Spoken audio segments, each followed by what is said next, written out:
Hello everyone, कैसे हैं आप सब। आई होप आप सब अच्छे होंगे।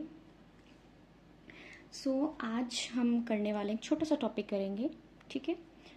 Let's start. कैरिंकल। ओके। ये कैरिंकल क्या होता है। देखो, जब पोस्ट फर्टिलाइजेशन हो जाती है उसके बाद जो हमारा सीड होता है उसमें बहुत सारी चीज़ें आपको अपेंडेजेस दिखेंगी। उसमें से एक अपेंडेज है कैरिंकल, राइट। पढ़ते हैं इसके बारे में। Fleshy whitish structure present at the micropylar end of the seed. Seed के दो एंड होते हैं, एक होता है आपका चेलेजा और दूसरा होता है आपका माइक्रोपाइल, ठीक है।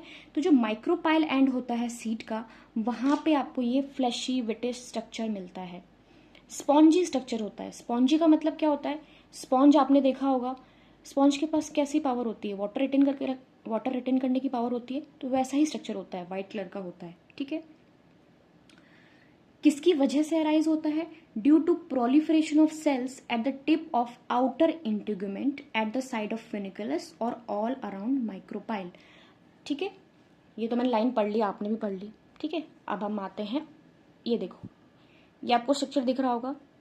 किस चीज़ का स्ट्रक्चर है ये हमारे ओव्यूल का स्ट्रक्चर है, ठीक है। जैसे अगर आप फीमेल पार्ट को देखते हो तो स्टिग्मा, स्टाइल, ओवरी होता है। तीन चीज़ें होती हैं आपकी। ओवरी आपका किस में कन्वर्ट हो जाता है, फ्रूट में। ओवरी आपका किस में कन्वर्ट होता है, फ्रूट में। और ओव्यूल आपका सीड में कन्वर्ट हो जाता है, ठीक है। तो ये ओव्यूल का स्ट्रक्चर है। एक आपका चेलेजल हो गया एंड एक आपका माइक्रोपाइल, साइड में फ्यूनिकुलस हो गया, इधर आपकी inner integument, outer integument. Outer और इनर इंटीग्यूमेंट किसके लिए, प्रोटेक्शन वगैरह वगैरह के लिए। फ्यूनिकुलस नरिशमेंट प्रोवाइड करना, कोई भी चीज़ टू द ग्रोइंग एम्ब्रियोसैक। जो एम्ब्रियोसैक है, एम्ब्रियोसैक क्या होता है, it is a female gametophyte. Female gametophyte का मतलब क्या होता है, जिसके अंदर आपका फीमेल गैमेट होगा, यानी कि एक्सेल होगा। मेल गैमेटोफाइट जिसके अंदर आपका मेल गैमेट होगा, यानी कि पोलन ग्रेन। आई होप आपको समझ में आ रहा होगा। Embryo sac is the female gametophyte, बहुत बार क्वेश्चन पूछ लिया जाता है, ओके। Chalaza, micropyle. जब आउटर इंटीग्यूमेंट के सेल्स में after fertilization, post fertilization events, ठीक है, फर्टिलाइजेशन हो गया, आपका एम्ब्रियो बन गया है, ठीक है, एंडोस्पर्म वगैरह बन गया है। उसके बाद क्या होता है, जो ये आउटर इंटीग्यूमेंट्स जो होता है, इनमें प्रोलिफरेशन हो जाती है, सेल्स की प्रोलिफरेशन हो जाती है, ठीक है। तो उसी से स्ट्रक्चर डिराइव होता है, उसको बोलते हैं कैरिंकल। क्या बोलते हैं, कैरिंकल। आई होप आपको समझ में आ रहा होगा, ओके। अब इसी एम्ब्रियोसैक को मैंने एलाबोरेट करके यहाँ पे ड्रॉ कर रखा है, ठीक है। एक आपका चेलेजल एंड हो गया और एक आपका माइक्रोपाइल एंड हो गया। अब कई बार क्या होता है, ये मुझे भी होता था प्रॉब्लम, मुझे भी होती थी प्रॉब्लम जब मैं when I was in BSc और आई वाज इन 12th। तो कैसे याद रखना है, this is the main problem, कि कौन सा चेलेजल एंड है, कौन सा माइक्रोपाइल, किस में कौन से एंटीपोडल्स होते हैं, कौन से सिनर्जिड्स होते हैं। तो आप कैसे याद रखोगे, देखो, किसी को बोलते हैं ना, चला जा यार, दूर चला जा मुझसे।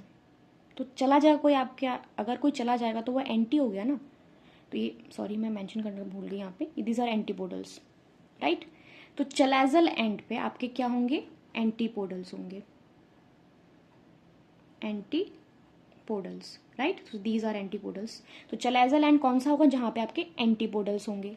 और माइक्रोपाइल, पैरासाइट माइक्रोपाइल, यहाँ पे आपके सिनर्जिड्स होंगे, फिलिफॉर्म एपरेटस होगा, आपका एग सेल हो गया और आपके दो पोलर न्यूक्लियाई होंगे, ओके। एंटीपोडल, माइक्रोपाइल एंड आपका सेंट्रल सेल जिसमें आपका एग और पोलर न्यूक्लियस होंगे दो, ठीक है।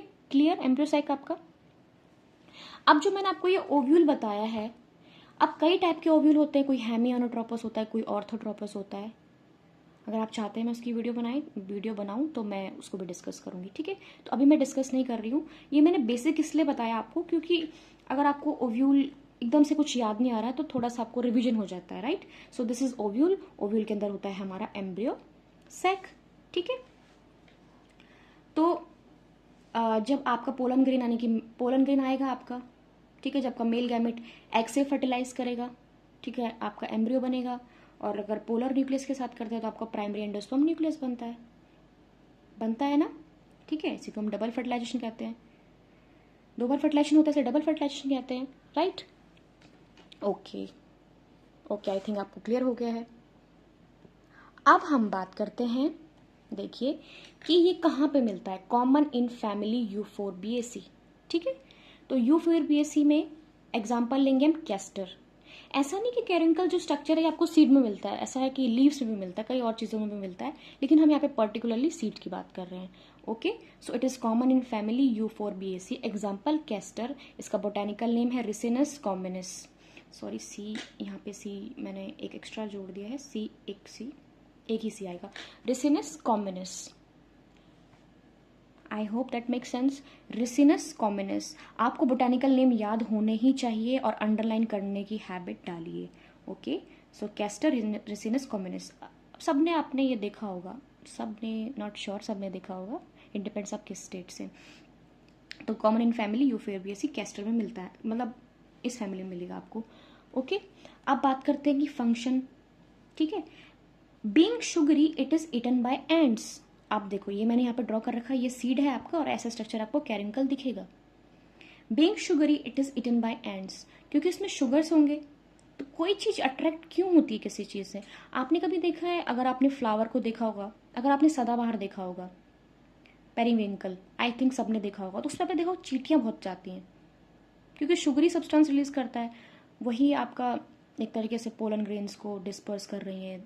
ठीक है, तो being sugary it is eaten by ants, इसको एंड्स आते हैं, इसको इस जो शुगरी सब्सटेंस है इसको खा लेती हैं, और क्या हो जाता है, सीड डिस्पर्जल हो जाता है, आपको खाएंगी फिर कहीं और लेके जाएंगी।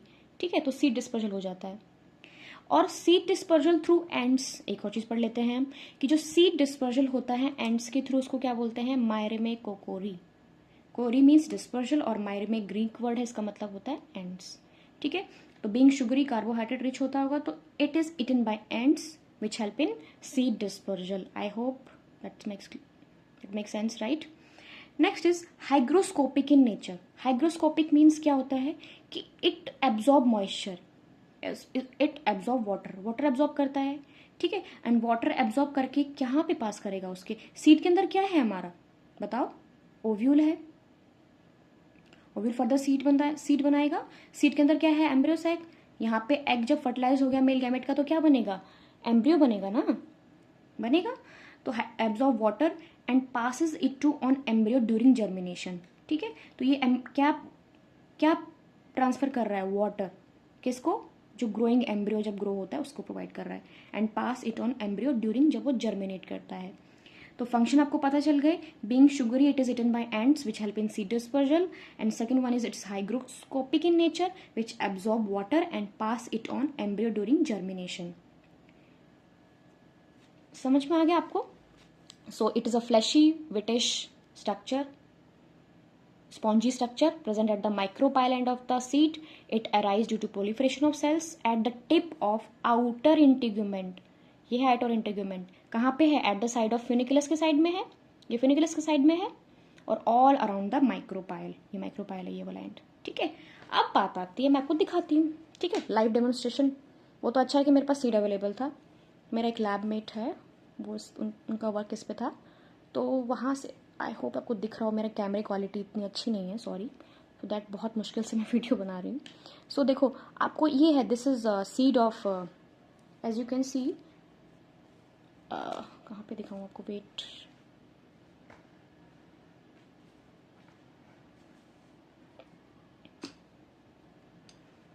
सो as you can see here, so this is the seed. Okay, ये रिसिनस कॉम्बिनस का सीड है। ठीक है, कैस्टर ऑयल बहुत महंगा भी होता है ना कैस्टर ऑयल, तो ये देखो आपको टिप पे दिख रहा है, ये क्या है, दिस इज कैरिंकल। अब आई थिंक आपको याद रहेगा, देखो बहुत अच्छे से स्ट्रक्चर आपको नहीं दिखेगा, सीड भी बहुत पुराना हो चुका है, मेरे बैग में था, पर मुझे वीडियो बनानी थी तो मुझे याद आया कि मेरे पास कुछ है। सो दिस इज द स्ट्रक्चर, ऐसे आप देख सकते हैं। अगर आपको रिसिनस कॉम्बिनस का सीड आपको मिलता है तो आप उसमें ऑब्जर्व भी कर सकते हैं, तो this is the structure. Okay, so what is this, this is caruncle. ऐसे बहुत सारे टाइप के स्ट्रक्चर्स आपको मिलते हैं, जैसे एरिल वगैरह भी होता है। सो आई थिंक आपको याद हो गया है, समझ में आ गया होगा मेरे हिसाब से, मैंने पूरा एक्सप्लेन करने की कोशिश की है कि what is caruncle. It is a fleshy whitish structure present at the micropyle end of the seed.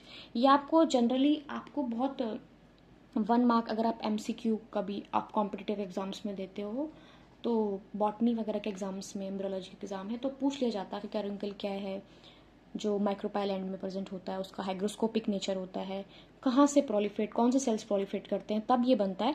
तो ये पूछ सकते हैं and example they can ask like which example बोल सकते हो, पूछ सकते हैं that is common in family Euphorbiaceae. और आपको ये दोनों भी मैंने बता दिए कैसे आपको याद रखना है। चला जा, दूर चला जा, तो वो एंटी हो गया, तो एंटीपोडल्स आपको ऐसे याद रखेंगे। ठीक है, ठीक है जी, फंक्शन आपको पता चल गए। एंड रिमेंबर दिस, आपको कई बार कॉम्पिटिटिव एग्जाम्स में ये पूछ लेते हैं, मायरे में कोकोरी। Okay, thanks for watching the video. Please do like, share and subscribe, and please let me know in comments. Thank you.